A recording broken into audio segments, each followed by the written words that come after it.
Jaya Radha Madhava Punya Vihari.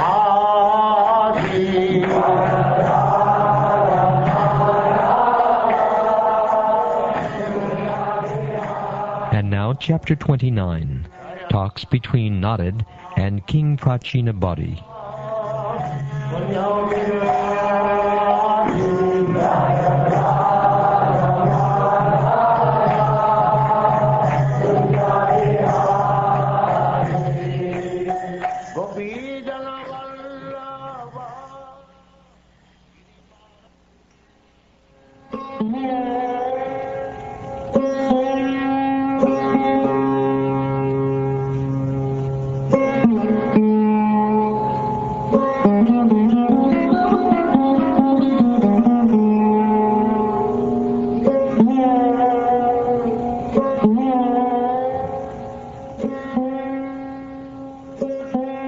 King Pracinabarhi replied, "My dear Lord, we could not appreciate completely the purport of your allegorical story of King Puranjana.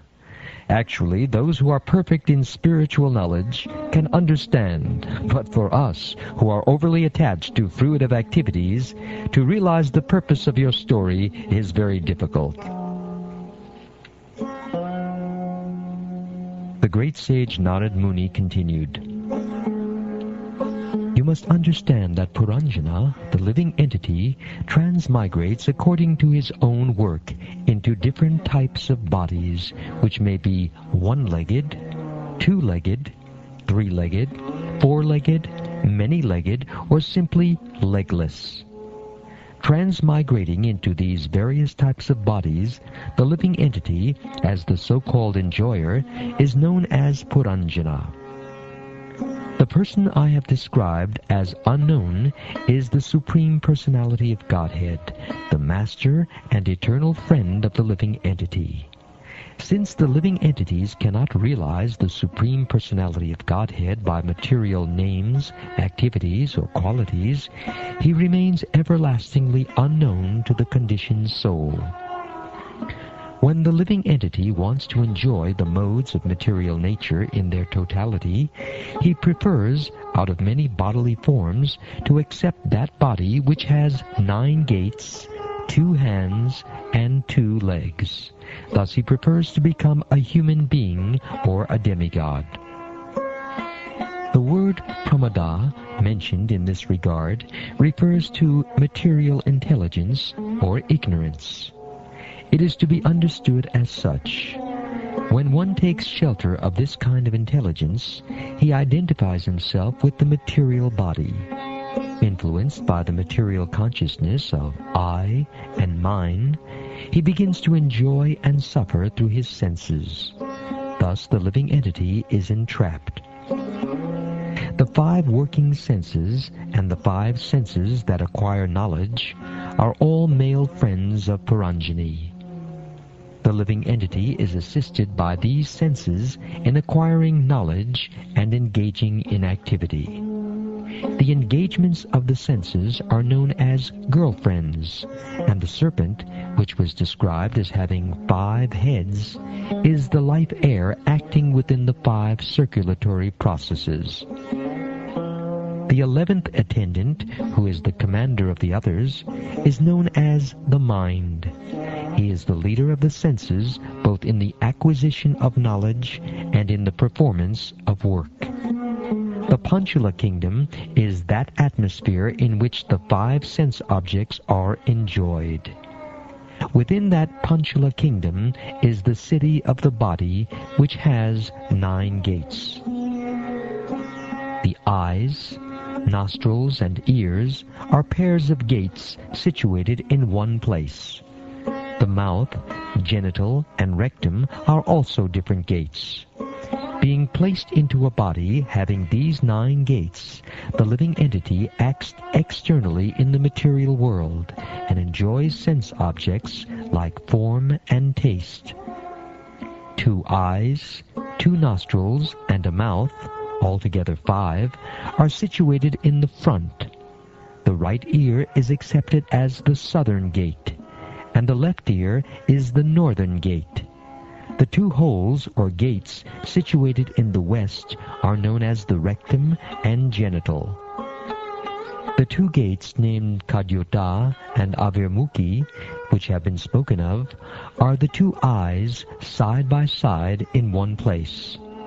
The town named Vibrajita should be understood as form. In this way, the two eyes are always engaged in seeing different kinds of forms.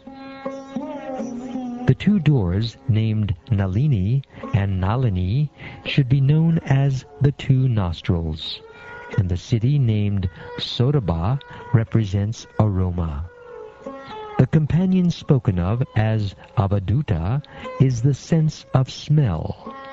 The door called Mukhya is the mouth, and Vipana is the faculty of speech. Rasagya is the sense of taste. The city called Apana represents engagement of the tongue in speech, and Bahudana is the variety of foodstuffs. The right ear is called the gate of Pitruhu, and the left ear is called the gate of Devahu. The city spoken of as Dakshina Panchala represents the scriptures meant for directing pravritti, the process of sense enjoyment in fruitive activities.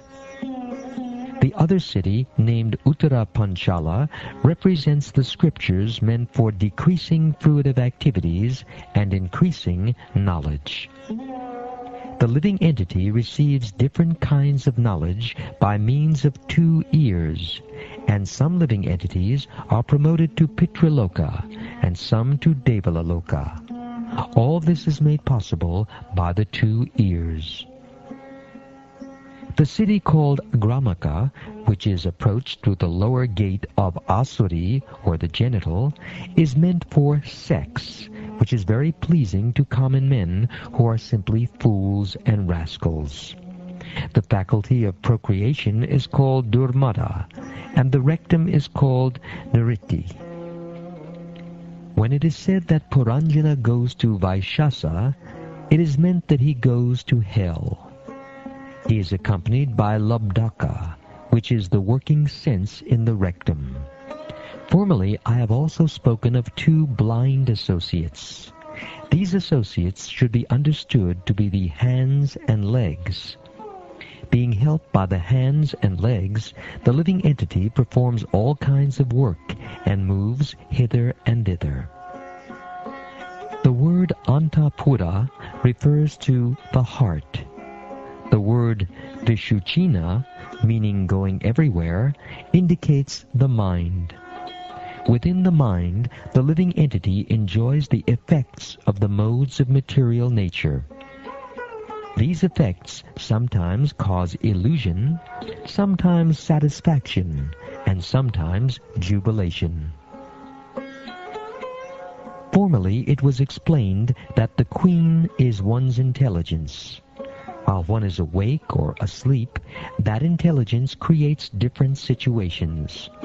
Being influenced by contaminated intelligence, the living entity envisions something and simply imitates the actions and reactions of his intelligence. What I refer to as the chariot was in actuality the body. The senses are the horses that pull that chariot. As time passes, year after year, these horses run without obstruction, but in fact they make no progress. Pious and impious activities are the two wheels of the chariot. The three modes of material nature are the chariot's flags.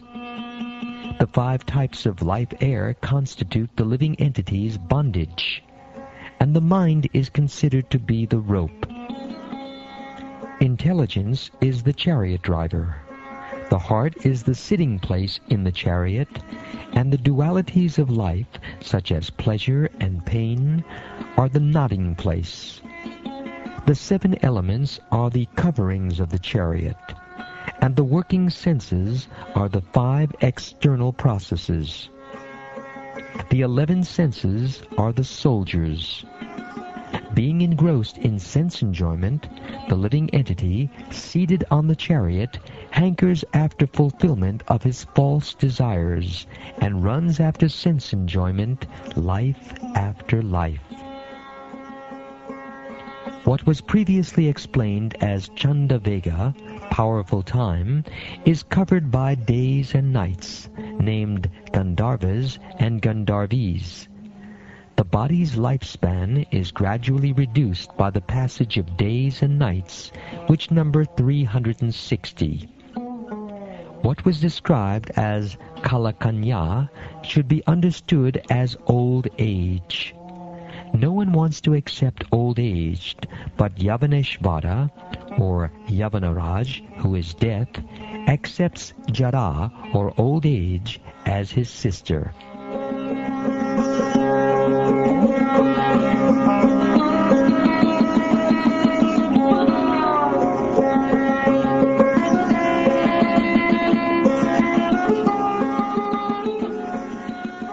Followers of Yavaneshvar, or Yamaraj, are called the soldiers of death, and they are known as the various types of disturbances that pertain to the body and mind. Prajvada represents the two types of fever, extreme heat and extreme cold, typhoid and pneumonia.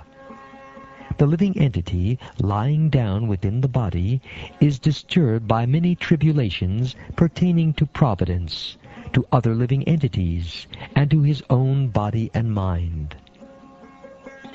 Despite all kinds of tribulations, the living entity, subjected to the necessities of the body, mind, and senses, and suffering from various types of disease, is carried away by many plans due to his lust to enjoy the world. Although transcendental to this material existence, the living entity, out of ignorance, accepts all these material miseries under the pretext of false egoism, I and mine. In this way, he lives for 100 years within this body. The living entity, by nature, has minute independence to choose his own good or bad fortune. But when he forgets his Supreme Master, the personality of Godhead, he gives himself up unto the modes of material nature.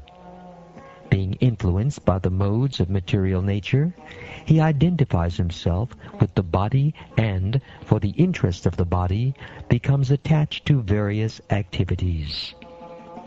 Sometimes he is under the influence of the mode of ignorance, sometimes the mode of passion, and sometimes the mode of goodness. The living entity thus gets different types of bodies under the modes of material nature. Those who are situated in the mode of goodness act piously according to Vedic injunctions. Thus they are elevated to the higher planetary systems where the demigods live. Those who are influenced by the mode of passion engage in various types of productive activities in the planetary systems where human beings live. Similarly, those influenced by the mode of darkness are subjected to various types of misery and live in the animal kingdom. Covered by the mode of ignorance in material nature, the living entity is sometimes a male, sometimes a female, sometimes a eunuch, sometimes a human being, sometimes a demigod, sometimes a bird, an animal, and so on. In this way he is wandering within the material world. His acceptance of different types of bodies is brought about by his activities under the influence of the modes of nature. The living entity is exactly like a dog who, overcome with hunger, goes from door to door for some food. According to his destiny, he sometimes receives punishment and is driven out, and at other times receives a little food to eat. Similarly, the living entity, being influenced by so many desires, wanders in different species of life according to destiny. Sometimes he is high, and sometimes he is low. Sometimes he goes to the heavenly planets, sometimes to hell, sometimes to the middle planets, and so on. The living entities are trying to counteract different miserable conditions pertaining to providence, other living entities, or the body and mind. Still, they must remain conditioned by the laws of nature, despite all attempts to counter these laws. A man may carry a burden on his head, and when he feels it to be too heavy, he sometimes gives relief to his head by putting the burden on his shoulder. In this way, he tries to relieve himself of the burden. However, whatever process he devises to counteract the burden does nothing more than put the same burden from one place to another. O you who are free from all sinful activity, no one can counteract the effects of fruitive activity simply by manufacturing a different activity devoid of Krishna consciousness. All such activity is due to our ignorance. When we have a troublesome dream, we cannot relieve it with a troublesome hallucination. One can counteract a dream only by awakening. Similarly, our material existence is due to our ignorance and illusion.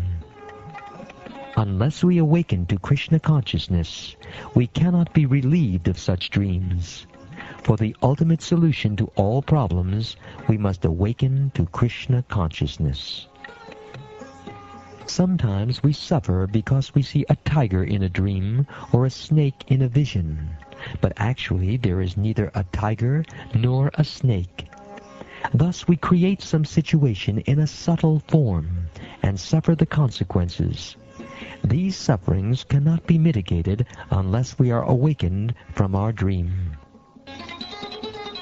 The real interest of the living entity is to get out of the nescience that causes him to endure repeated birth and death.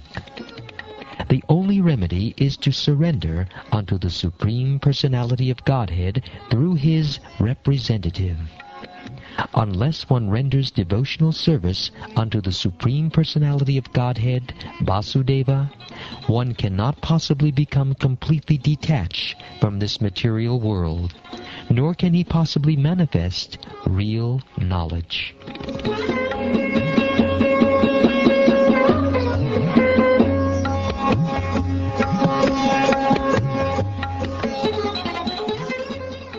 O best of kings, one who is faithful, who is always hearing the glories of the Supreme Personality of Godhead, who is always engaged in the culture of Krishna consciousness and in the hearing of the Lord's activities, very soon becomes eligible to see the Supreme Personality of Godhead face to face.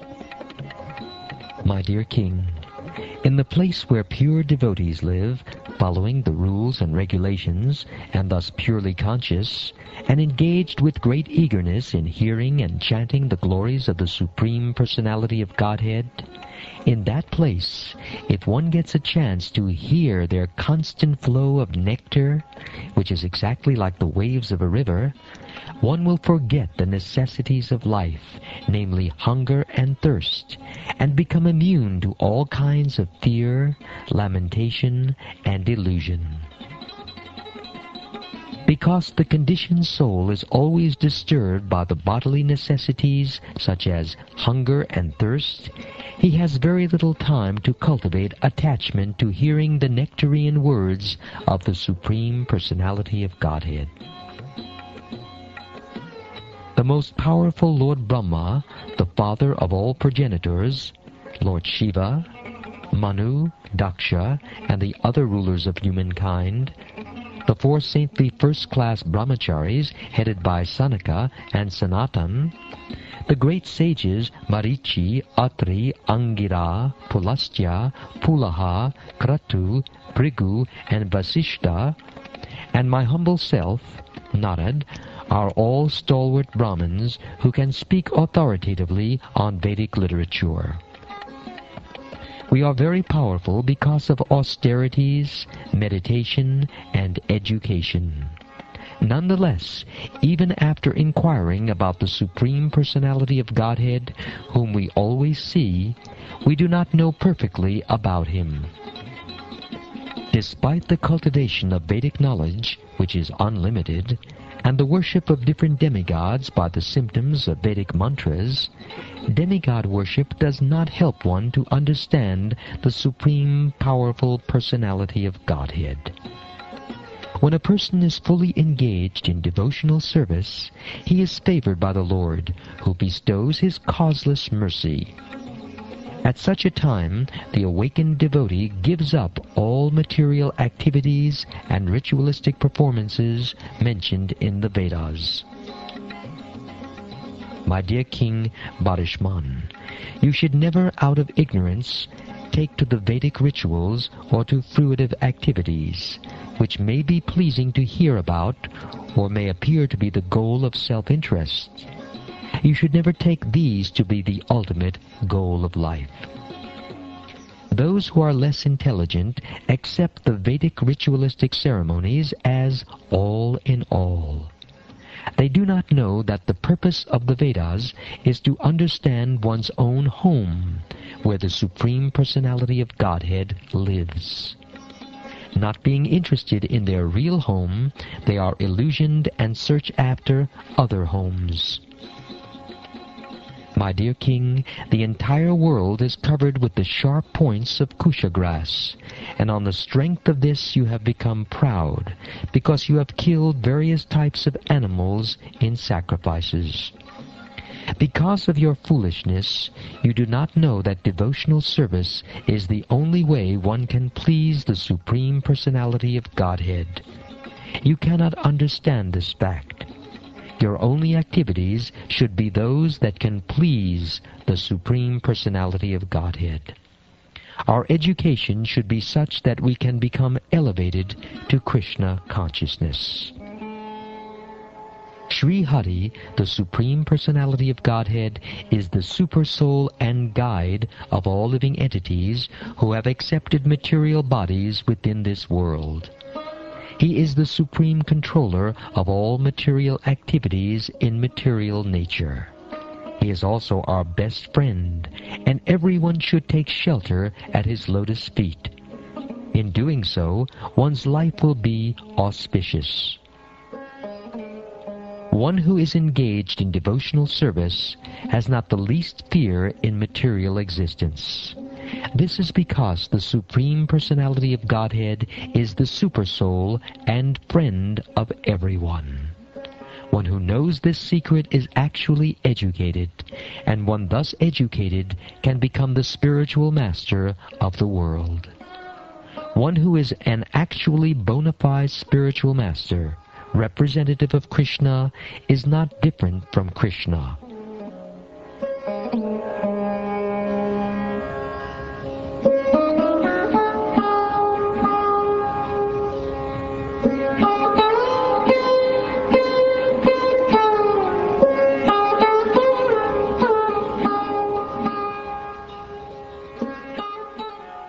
Great Personality, I have replied properly about all that you have asked me. Now hear another narration that is accepted by saintly persons and is very confidential. My dear King, please search out that deer who is engaged in eating grass in a very nice flower garden along with his wife. That deer is very much attached to his business, and he is enjoying the sweet singing of the bumblebees in his garden. Just try to understand his position. He is unaware that before him is a tiger, which is accustomed to living at the cost of another's flesh. Behind the deer is a hunter, who is threatening to pierce him with sharp arrows. Thus the deer's death is imminent. My dear King, woman, who is very attractive in the beginning, but in the end very disturbing, is exactly like the flower, which is attractive in the beginning and detestable at the end. With woman, the living entity is entangled with lusty desires, and he enjoys sex, just as one enjoys the aroma of a flower. He thus enjoys a life of sense gratification, from his tongue to his genitals, and in this way the living entity considers himself very happy in family life. United with his wife, he always remains absorbed in such thoughts. He feels great pleasure in hearing the talks of his wife and children, which are like the sweet humming of bumblebees that collect honey from flower to flower. He forgets that before him is time, which is taking away his lifespan with the passing of day and night. He does not see the gradual diminishing of his life, nor does he care about the superintendent of death, who is trying to kill him from behind. Just try to understand this. You are in a precarious position and are threatened from all sides. My dear king, just try to understand the allegorical position of the deer. Be fully conscious of yourself and give up the pleasure of hearing about promotion to heavenly planets by fruitive activity. Give up household life, which is full of sex, as well as stories about such things, and take shelter of the Supreme Personality of Godhead through the mercy of the liberated souls. In this way, please give up your attraction for material existence. The king replied, My dear Brahmin, whatever you have said, I have heard with great attention, and considering all of it, have come to the conclusion that the acharyas or teachers who engaged me in fruitive activity did not know this confidential knowledge. If they were aware of it, why did they not explain it to me?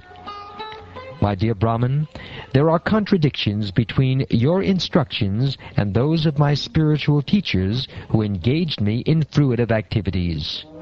I now can understand the distinction between devotional service, knowledge, and renunciation. I had some doubts about them, but you have now very kindly dissipated all these doubts. I can now understand how even the great sages are bewildered by the real purpose of life. Of course, there is no question of sense gratification. The results of whatever a living entity does in this life are enjoyed in the next life. The expert knowers of the Vedic conclusions say that one enjoys or suffers the results of his past activities. But practically, it is seen that the body that performed the work in the last birth is already lost. So how is it possible to enjoy or suffer the reactions of that work in a different body? It happens in this way. The living entity acts in a gross body in this life. This body is forced to act by the subtle body composed of mind, intelligence, and ego. After the gross body is lost, the subtle body is still there to enjoy or suffer. Thus there is no change. The living entity, while dreaming, gives up the actual living body. Through the activities of his mind and intelligence, he acts in another body, either as a god or a dog. After giving up this gross body, the living entity enters either an animal body or a demigod's body on this planet or on another planet. He thus enjoys the results of the actions of his past life. The living entity labors under the bodily conception of, I am this, I am that. My duty is this, and therefore I shall do it. These are all mental impressions, and all these activities are temporary.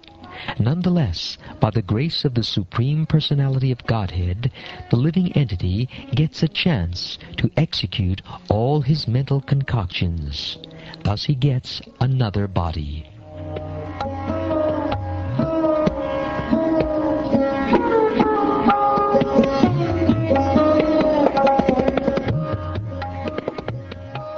One can can understand the mental or conscious position of a living entity by the activities of two kinds of senses, the knowledge-acquiring senses and the executive senses.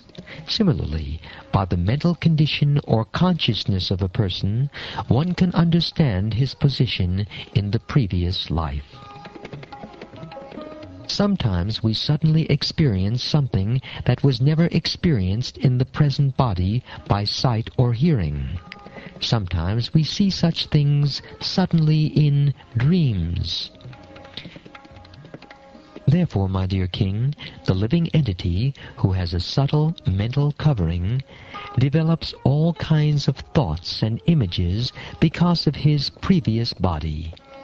Take this from me as certain. There is no possibility of concocting anything mentally without having perceived it in the previous body. O king, all good fortune unto you. The mind is the cause of the living entities attaining a certain type of body in accordance with his association with material nature. According to one's mental composition, one can understand what the living entity was in his past life, as well as what kind of body he will have in the future. Thus, the mind indicates the past and future bodies. Sometimes in a dream, we see something never experienced or heard of in this life. But all these incidents have been experienced at different times, in different places, and in different conditions. The mind of the living entity continues to exist in various gross bodies, and according to one's desires for sense gratification, the mind records different thoughts. In the mind, these appear together in different combinations. Therefore, these images sometimes appear as things never seen or never heard before.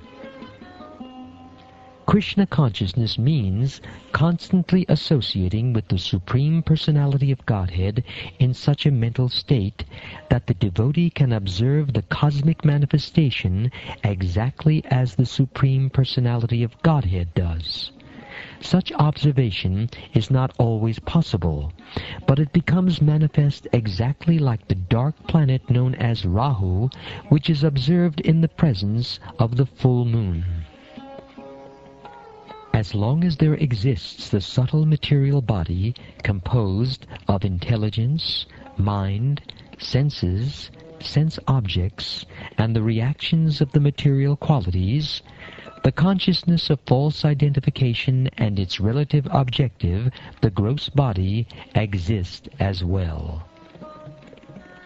When the living entity is in deep sleep, when he faints, when there is some great shock on account of severe loss, at the time of death, or when the body temperature is very high, the movement of the life air is arrested. At that time, the living entity loses knowledge of identifying the body with the self.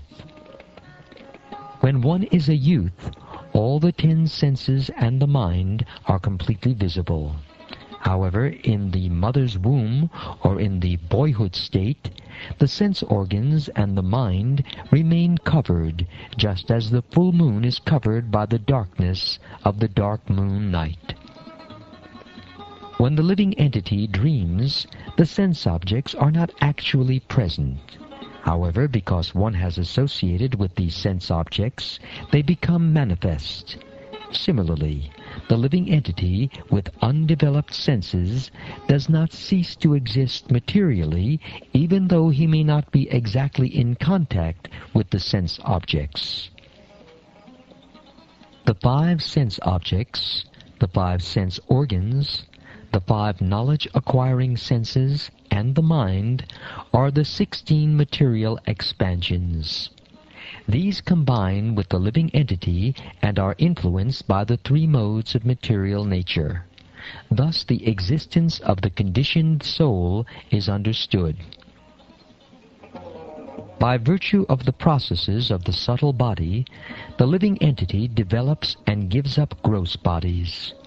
This is known as the transmigration of the soul. Thus the soul becomes subjected to different types of so-called enjoyment, lamentation, fear, happiness, and unhappiness.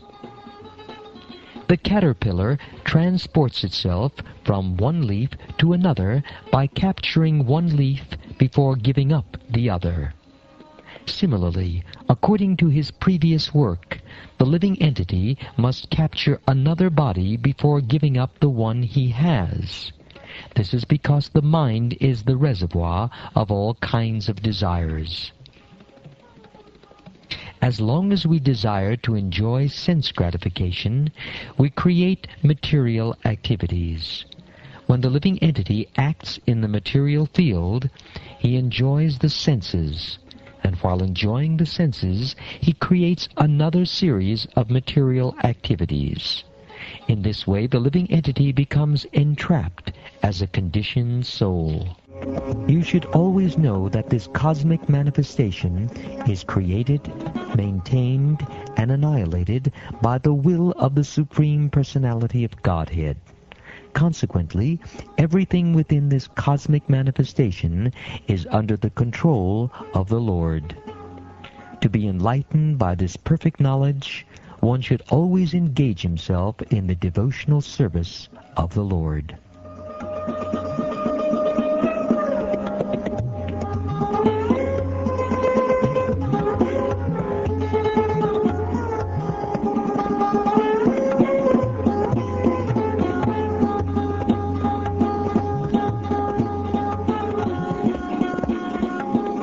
The great sage Maitreya continued, The supreme devotee, the great saint Narada, thus explained to King Pracinabarhi the constitutional position of the Supreme Personality of Godhead and the living entity. After giving an invitation to the king, Narad Muni left to return to Siddhaloka. In the presence of his ministers, the saintly King Pracinabarhi left orders for his sons to protect the citizens. He then left home and went off to undergo austerities in a holy place known as Kapila Ashram. Having undergone austerities and penances at Kapila Ashram, King Pracinabarhi attained full liberation from all material designations.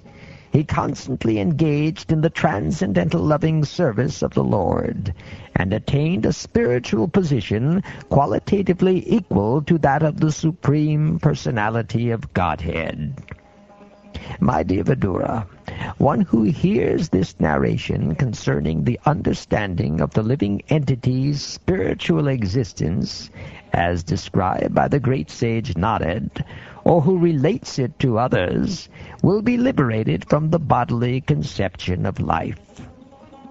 This narration, spoken by the great sage Narada, is full of the transcendental fame of the Supreme Personality of Godhead. Consequently, this narration, when described, certainly sanctifies this material world. It purifies the heart of the living entity and helps him attain his spiritual identity. One who relates this transcendental narration will be liberated from all material bondage and will no longer have to wander within this material world. The allegory of King Puranjana, described herein according to authority, was heard by me from my spiritual master, and it is full of spiritual knowledge. If one can understand the purpose of this allegory, he will certainly be relieved from the bodily conception, and will clearly understand life after death. Although one may not understand what transmigration of the soul actually is, one can fully understand it by studying this narration. A desire to maintain body, wife, and children is also observed in animal society. The animals have full intelligence to manage such affairs. If a human being is simply advanced in this respect, what is the difference between him and an animal? One should be very careful to understand that this human life is attained after many, many births in the evolutionary process. A learned man who gives up the bodily conception of life, both gross and subtle, will, by the enlightenment of spiritual knowledge, become a prominent individual spirit soul, as the Supreme Lord is also.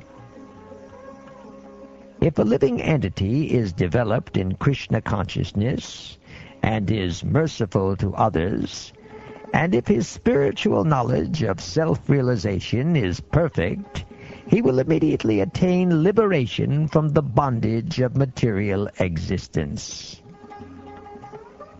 Everything happening within time, which consists of past, present, and future, is merely a dream. That is the secret understanding in all Vedic literature.